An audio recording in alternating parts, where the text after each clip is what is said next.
I don't think they have the horses to do this. They can do like brunt violence to like a massive degree, but it's not going to be successful. There's not going to have any like it's just going to tilt. It's just going to escalate the contradictions internally further. Like they don't have the horses to pull this off.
Mira, pero ven acá, no se metan para acá, no sabemos qué hay ahí que se queda aquí. Sí.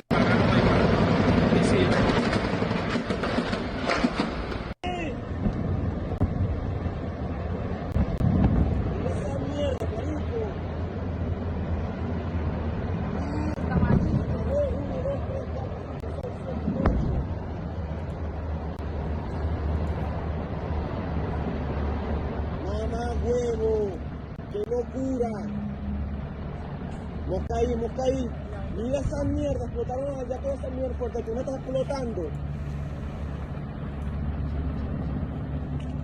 Mierda, marico, se prendió el peo en esta mierda, ¿oyó? Huevo.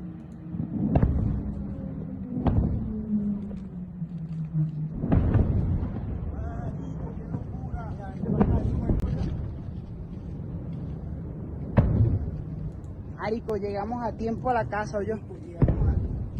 Marico, mira esa mierda.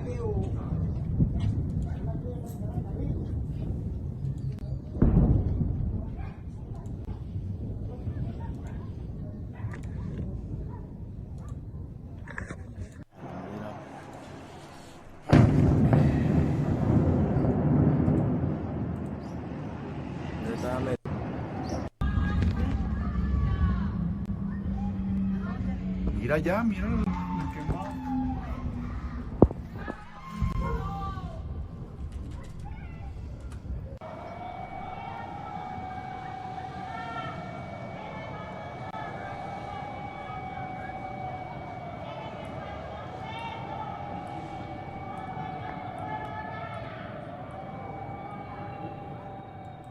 Se escuchan helicópteros, son las 1:58 de la mañana. están atacando el fuerte Fiuna.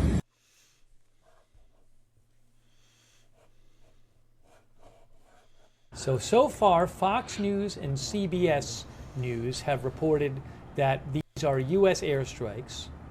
The president of Colombia and the Venezuelan government both say this is a U.S. attack.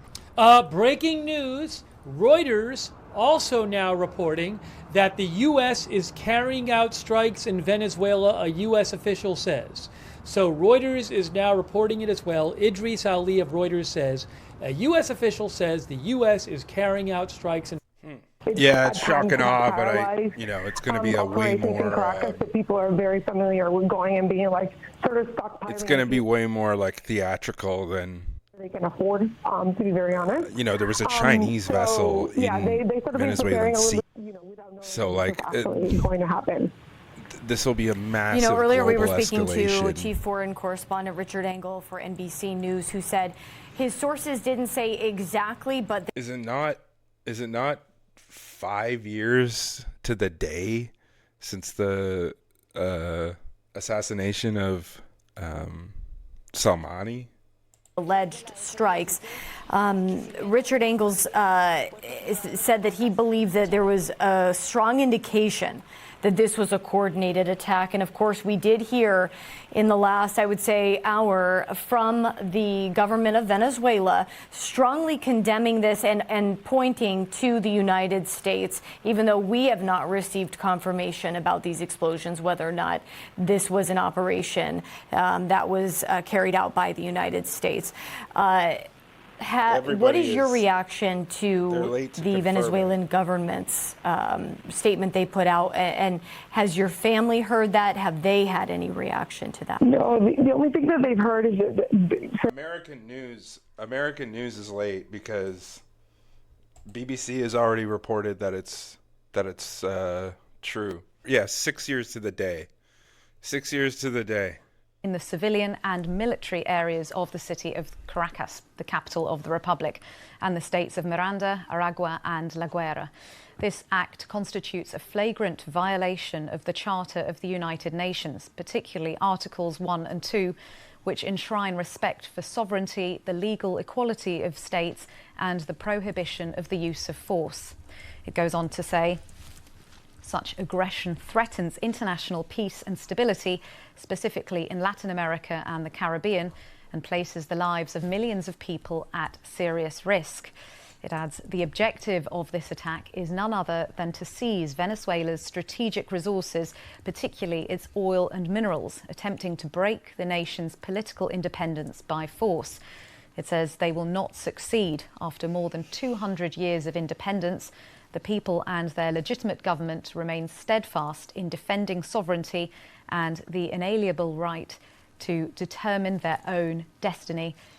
The attempt to impose a colonial war to destroy the republican form of government and force a regime change in alliance with the fascist oligarchy will fail, as all previous attempts have. Here. The statement continues to say President Nicolás Maduro has signed and ordered the implementation of the decree declaring a state of external commotion throughout the national territory to protect the rights of the population, ensure the full functioning of republican institutions, and immediately move to armed struggle. The entire country must mobilize to defeat this imperialist aggression. Likewise, he has ordered the immediate deployment of the Command for the Comprehensive Defence of the Nation and the directional bodies for comprehensive defence in all states and municipalities of the country. So that statement there, having come from the Venezuelan government, it was posted on their Telegram channel. Just only see this being a massive failure.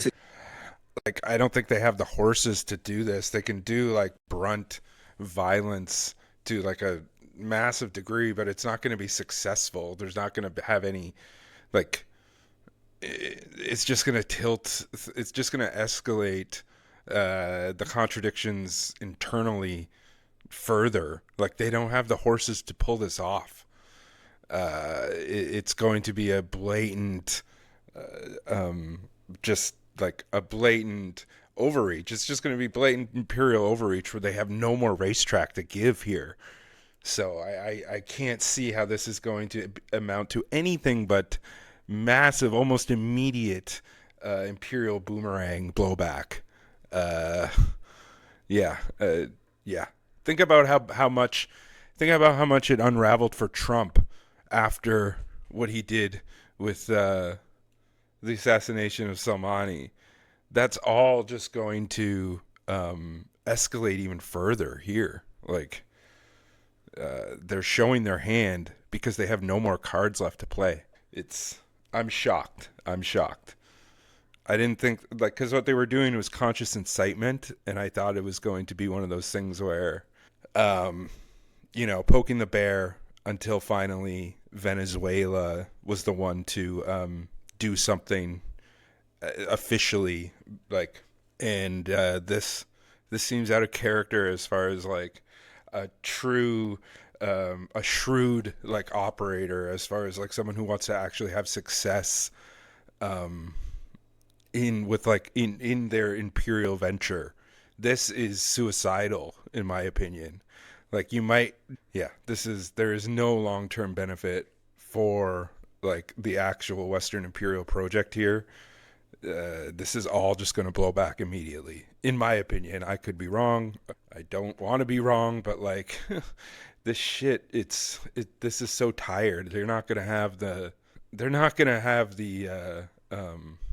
but conditions have changed. They can't not care. It's not fucking September 2001 anymore.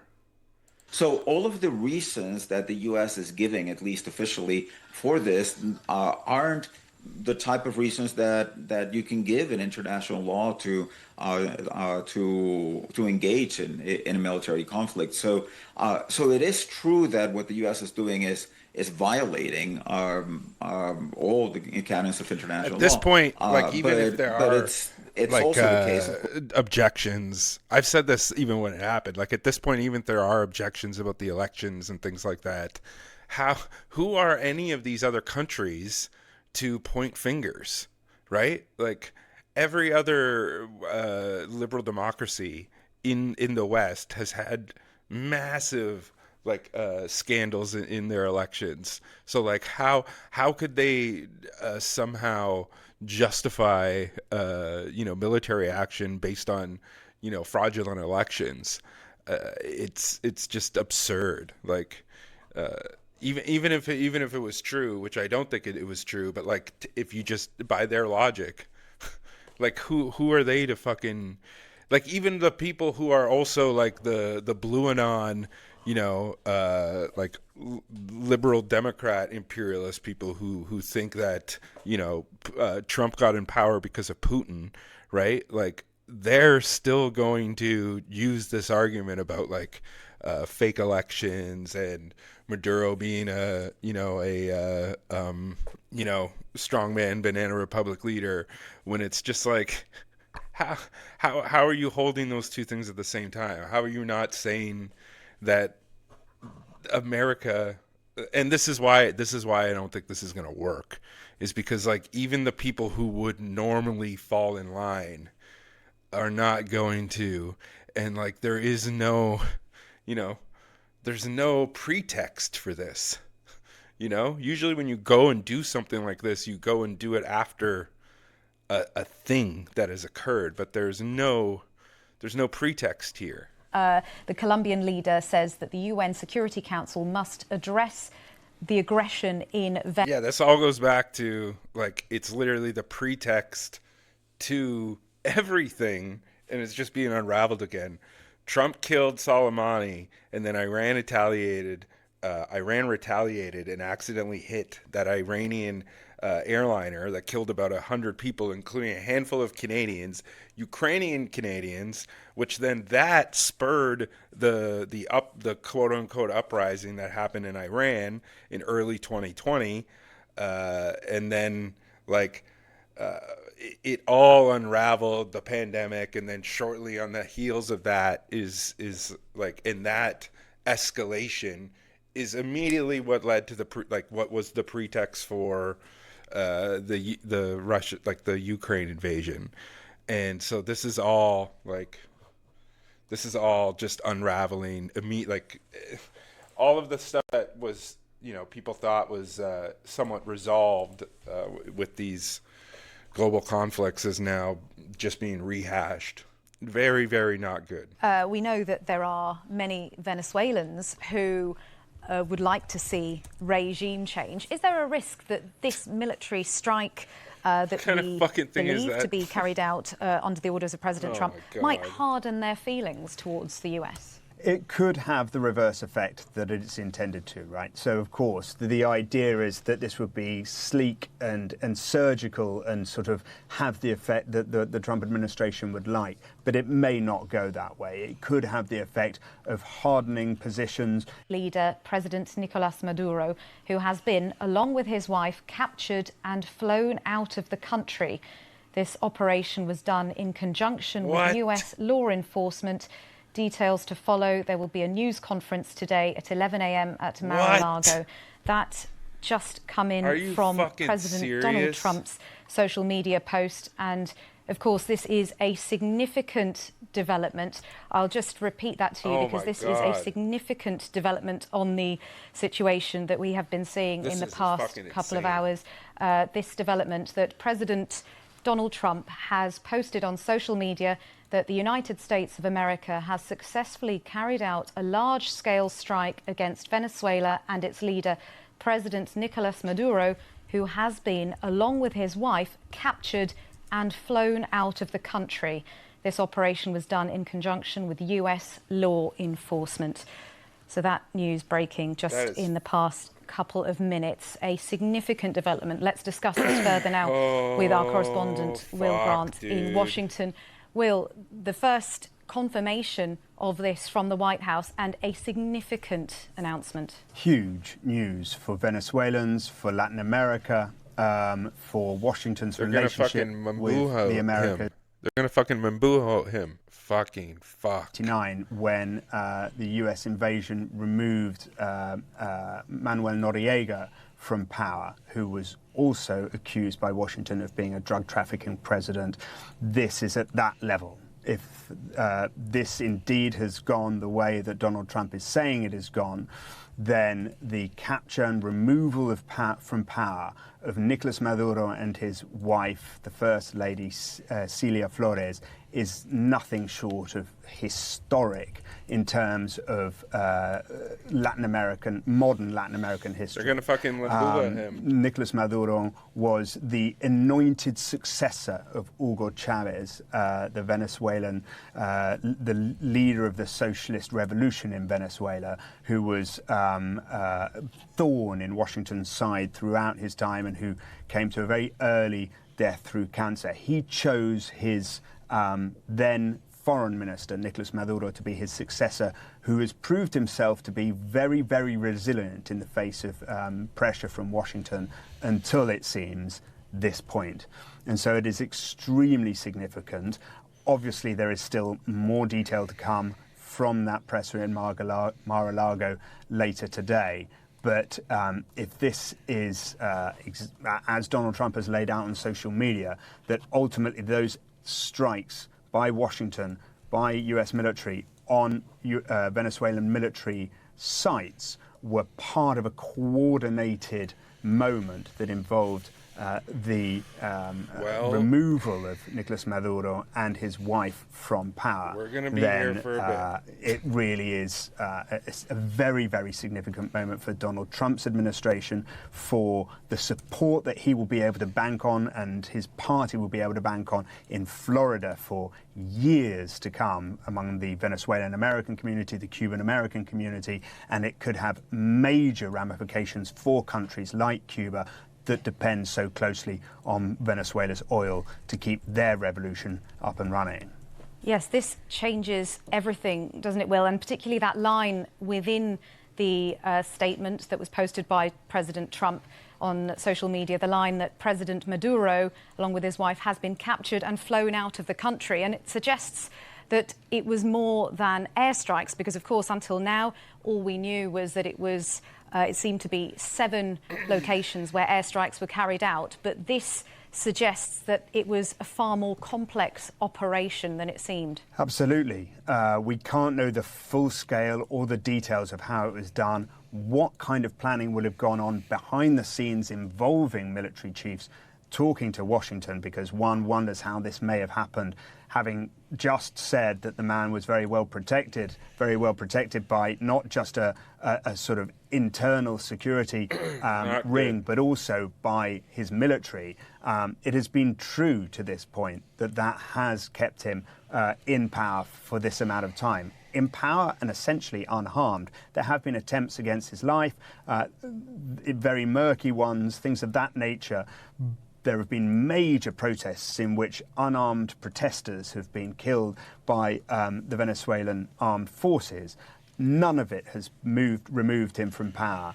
But Donald Trump is saying that now, not only has he been captured, he has been taken out of Venezuelan territory and is essentially in the hands of US law enforcement. Extraordinary development that I don't think anyone in Venezuela thought would happen in this way or this quickly. And we haven't yet heard from Venezuelan authorities about this latest development. It has just come from President Trump. Then, as I say, absolutely historic, with only a handful of examples in modern Latin American history that compare to this one. Will, thank you. Our correspondent, Will Grant, in Washington there. And if you're just joining us, remarkable events that have... I don't know if historic and remarkable are about the right words to be using right now. Illegal, right? Like, come on. Strike against Venezuela and its leader, President Nicolás Maduro, who has been, along with his wife, captured and flown out of the country. This operation was done in conjunction with US law enforcement.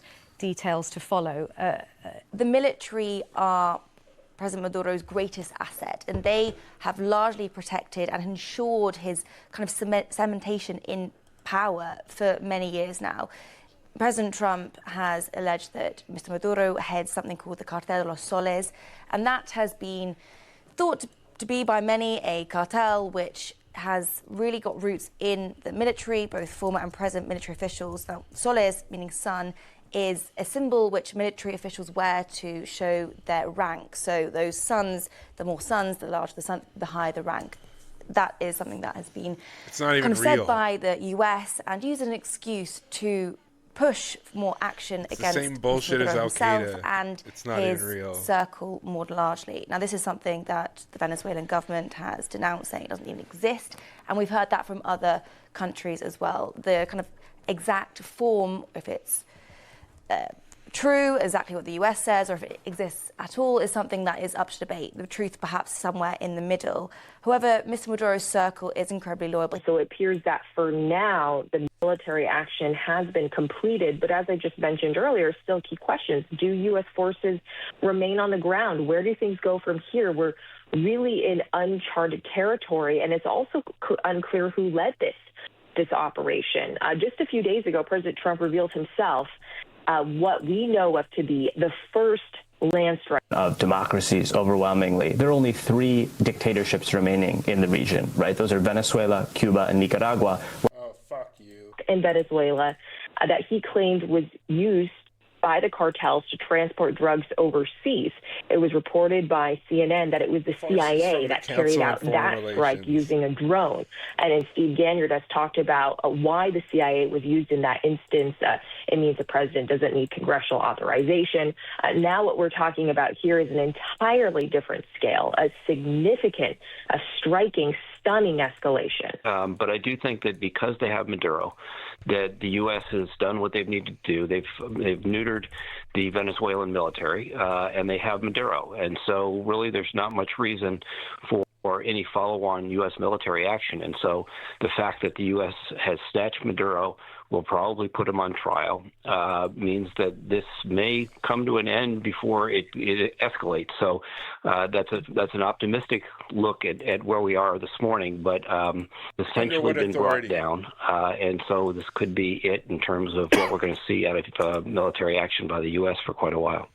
How involved do you see the U.S. in a new regime in Venezuela? Well, hopefully the U.S. has learned some lessons about putting new regimes into place, and that will be up to the Venezuelan people. We know that there have been several candidates who've been Democrats, who've been likely legitimately elected, but the Maduro regime obviously stuffed the ballot boxes to make it look like Maduro was the elected representative. So I think what's most interesting here is what happens next, and whether those Democratic, at least those leaders who see Just a brighter democratic future for the people of unfiltered Venezuela, whether they are propaganda. able to have their voices heard, and whether they are able to overthrow the yoke of the Maduro regime. And the overthrow of the regime, many will say that this was, obviously unexpected, but certainly, way over the top than what many would predict. Do you think this was the best way of upending the Maduro regime? Well, it's certainly the cleanest, and it means that there'll be less military action, hopefully, going forward, and that Maduro will be brought to trial for his numerous crimes. How do you think civilians in Venezuela are seeing this move this morning?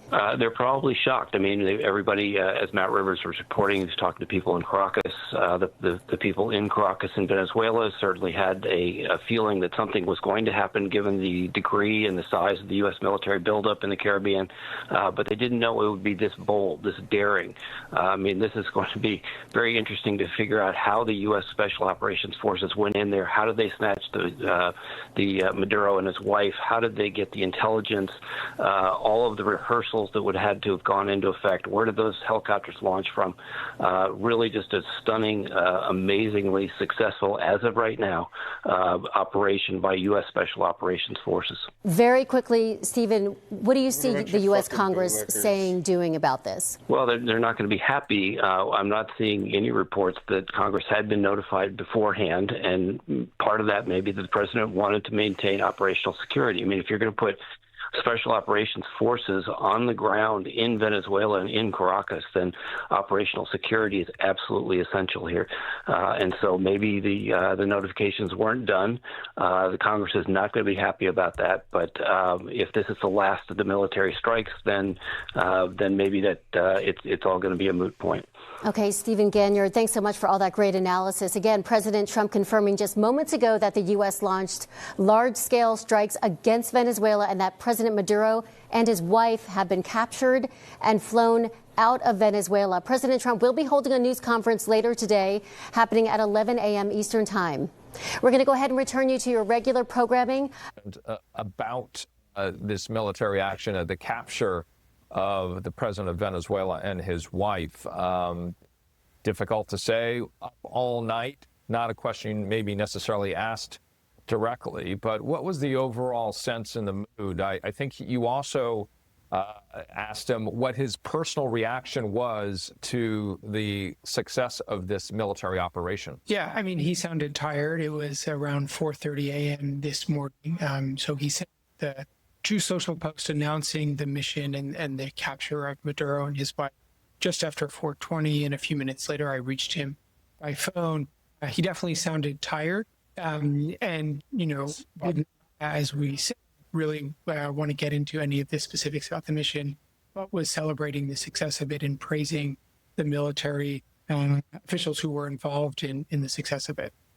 Honoring that pride. Tyler, what else are you hearing about the process by which this operation was undertaken, the number of individuals that may have been involved, how long they were working on it, and the details that they had to consider along the way, this military operation and the decision to do so? Yeah, I think there's a lot of details that we don't know, but we can look at over the past several months as the Trump administration has amassed an enormous amount of military capabilities in the Caribbean. We've seen the boat strikes. We've seen the seizures of oil tankers. We've seen a multi-pronged effort from the president and the administration in this pressure campaign against Maduro. And so while the specifics of this precise mission we're still learning, very clear that this is part of, or the culmination of, a broader strategy. So a lot of information that is being presented as a law enforcement operation. Custody. So a lot of information that is being presented as a law enforcement operation, and that the reason why Donald Trump was allowed to bomb Venezuela without any legal authority internationally or nationally was because they were protecting the U.S. personnel who were carrying out the arrest warrant on Venezuelan territory. So therefore, he feels that there is a legal justification there. But that is it, according to Rubio, to Mike Lee. No further action in Venezuela now that Maduro is in U.S. custody. I'm going to come to James for just a second, but Shihab, I'm going to stay with you for a second. Do you think that that statement suggests that there's going to be a trial on U.S. territory? Is that your reading? That's exactly what he said. Yeah, I mean, he said it's a stand trial in the United States. So that would be it. And I think, as James was suggesting there and alluding to, that raises so many difficult potential questions and so much interesting. I mean, the whole process of being able to see all the documentation and the U.S.'s contacts with various drug cartels in Latin America, and who knows what. The discovery phase will be very, very interesting, I would imagine. If this well, let's talk about that with James. The stand trial. There it is, stand trial in the U.S. This is going to be unprecedented and incredibly difficult. Yes, and it may well take a long time before he actually appears in a court. And of course, it may not go the way that the United States wants. We have, as Shihab said, there a Republican senator seemingly convinced now that this was the right thing to do. And of course, that's important because MAGA had this idea of no more wars, and Trump has said he wasn't going to get involved in foreign entanglements. But of course, I don't think Democratic senators are going to have necessarily the same view. And it may be in the view of US politicians legal. It's certainly not legal in view of the international law that's involved. The UN Charter makes it clear that you can only act in self-defense. Well, I don't think that there was any threat to the United States. So many questions ahead. And I think the biggest questions, even though this was not an invasion, as we said, it was simply an extraction. What is going to happen in Venezuela now? Because if Venezuela, and it's already a very, very dire situation economically, if it becomes a dire situation politically and in terms of security, potentially units start fighting each other, if this descends into a civil war, then that is really going to hurt President Trump. Certainly, my suspicion in the coming days is that an action like this, a very, very daring action by the U.S. military, brave special forces. That is how, not just President Trump, but how the U.S. media is likely to present this, is going to be popular among the American people. As it plays out, as it goes into court, as problems emerge in Venezuela, as international criticism mounts, maybe that's not how it's going to be seen in a few months' time. Sultan, this is going to go to the UN Security Council. I mean, that's almost guaranteed.